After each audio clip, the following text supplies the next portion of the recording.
All right, everybody, I am back with a brand new DC update. And I have some pretty cool things to talk about here at the beginning of my video before I get into any of the grabs that I have for you. Not a lot of DC news as far as movies and TV shows, but I have a couple of whoppers to show you guys here today. But first, if you did not know, Absolute Superman got released in comic stores today. So if you're interested in picking up Superman, Absolute Superman #1, you're going to want to head to your comic shop. I picked up 2 copies. I picked up the original cover as well as the Jim Lee cover. And so I'm eagerly awaiting to go read that as soon as I get done with this video. I thought the Batman, Absolute Batman, was amazing. The Absolute Wonder Woman I thought was pretty decent, but I am going to be picking up the first storyline for both Wonder Woman and Superman, and that'll determine whether I continue with those titles or not, if I like those stories or not. So far, really love the Batman. I haven't read Superman yet, but I will as soon as I get done. Now, I do have something cool to show you guys here today. I'm going to be a special guest on a podcast this weekend, and I would love for you guys to tune in. Let me show you what I've got here. So here it is. I'll leave a link to the video, to that podcast here in the description of this video. So that link will be live. You can't click it, obviously, on the video. But I will leave a link to it in the description of today's video. But I will be a special guest on the Lethal Geeks. And let's see what they had to say. It says, for this episode, we have Review Fisher, voice actor, DC fan, and successful movie and TV show fanatic via YouTube. We will be discussing the state of DC and current pop culture news. This is a big one, guys, because we got some great announcements to share with you all, so don't miss out on this upcoming episode. See you all on Saturday. All right, guys, so I will be there Saturday. I'm looking forward to it. We'll see you guys there. All right, so let's see what we have to look at here today. So I actually had this and wanted to share this in the last video, but I had always suspected that Superman and Lois was canceled because of James Gunn coming in and taking over Superman. They did announce that Superman and Lois, they did have a storyline and they were ready to go for 7 or 8 seasons, but it's getting cut short at season 4, which has been amazing. And there was an interview. Now, there have been 2 interviews, to be fair.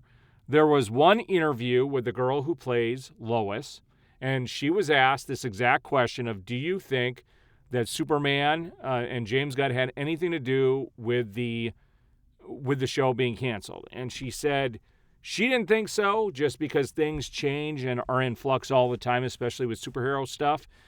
She just sees it as just, she's not going to be the only person that ever plays Lois Lane and not the last. And so that's how she looked at it. Dylan Walsh was a little more forthcoming, and he was saying, absolutely, I believe that the Superman movie coming out had to do with the cancellation of Superman and Lois. And I believe that too. And I also believe that the cartoon, you guys can come back to this when this actually happens, but I believe that the cartoon that's currently out there, I forget the name of it, My Adventures of, with Superman, I am guessing that is also going to be canceled after season 3. Season 3 will come out before the movie does, and they're not going to want any more competition, so I'm guessing that will not get a season 4. So we will find out here in the future, but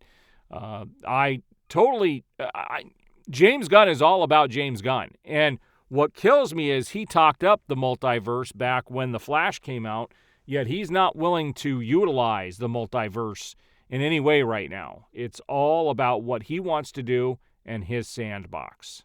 So I woke up to this news yesterday, and it said, and this comes from James Gunn himself. He said, got this email from a couple of people I know on IG this morning. Just FYI, this is not me. Also interesting that online scammers are apparently now using AI to clean up their grammar. And you could see here that it comes from James Gunn official contact at gmail.com. I guarantee you that James Gunn does not have a Gmail associated with his official account, guys. That should be your first clue right there that something is weird. I wouldn't accept anything from Yahoo. Like, that would have to be coming from an actual business like Warner Brothers. I would not believe for a second that that was actually James Gunn. But here's what the email said. Hello, I just want to take a moment to send a huge thank you your way.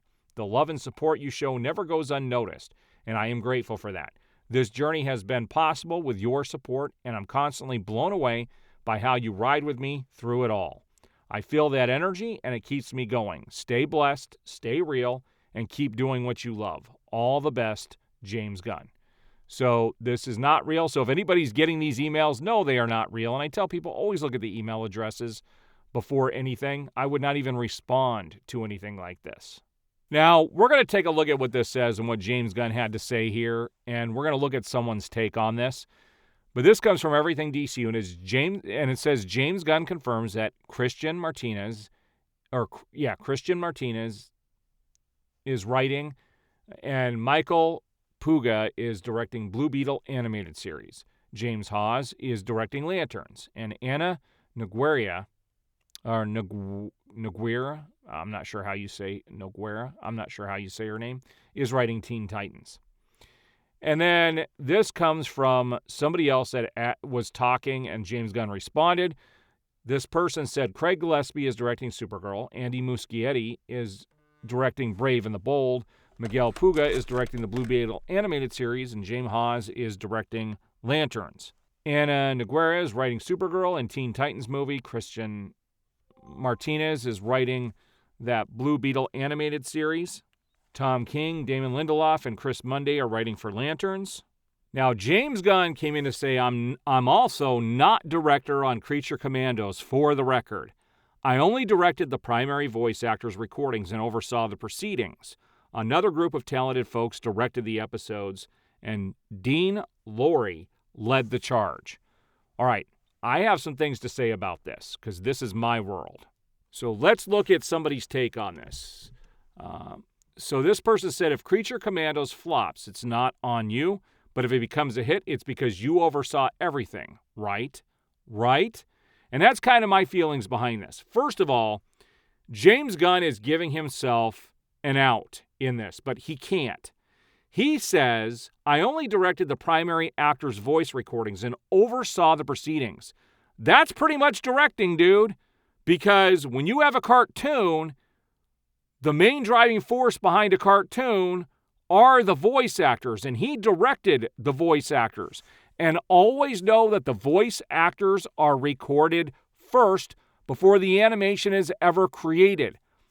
What he's talking about is other people actually doing the animation, which is not the directing. The directing is done with the voice actors. And he oversaw the proceedings, which means he okayed everything. So he cannot get out of this. If Creature Commandos fails, it is all going to be on James Gunn. He wrote it, he directed the voice actors' recordings, and he oversaw the whole thing. So you're going to tell me that he's not going to be responsible? Because I can guarantee you, James Gunn has this thing where if things are popular, he likes to put his name behind it. But if it's not, he likes to run in the other direction. So we'll see when this gets released. I don't expect Creature Commandos to do very well on Max. I will be watching it and reviewing it, but I don't expect it to do well at all. Matt Reeves posted this. He said, was so excited to talk to my incredible friend Andy Serkis about the Penguin for Interview Mag. Thank you so much to everyone who has been watching. Can't believe our finale is almost here. Now, I've loved this show for the most part, but I thought this last episode jumped the shark just a little bit. My review is up for that if you guys want to go watch it. This comes from DC Film News. James Gunn states that Justice League: The New Frontier is a big influence on DC Studios. I love New Frontier, and its magical alternate history is a big influence on DC Studios. So, this is what we can expect. For me, the main DC continuity is always going to be the DCEU. What they're doing here is just an alternate history on DC, and I will never see it as the main DC. And so he's definitely doing something outside of the box here. I thought this was kind of funny that I would share it. This also comes from DC Film News. They put together this picture. It says the Cobb family from The Penguin. If you've watched this last episode, you would know exactly what I'm talking about. But I thought this was pretty funny. All right, guys, so there you have it. The DC news for the past couple of days. I would have done this update yesterday, but I was too busy watching the presidential election here in the States. I was glued to the TV all day, but I figured I'd get this video up for you guys. I do appreciate all the support. We will see you on the next video.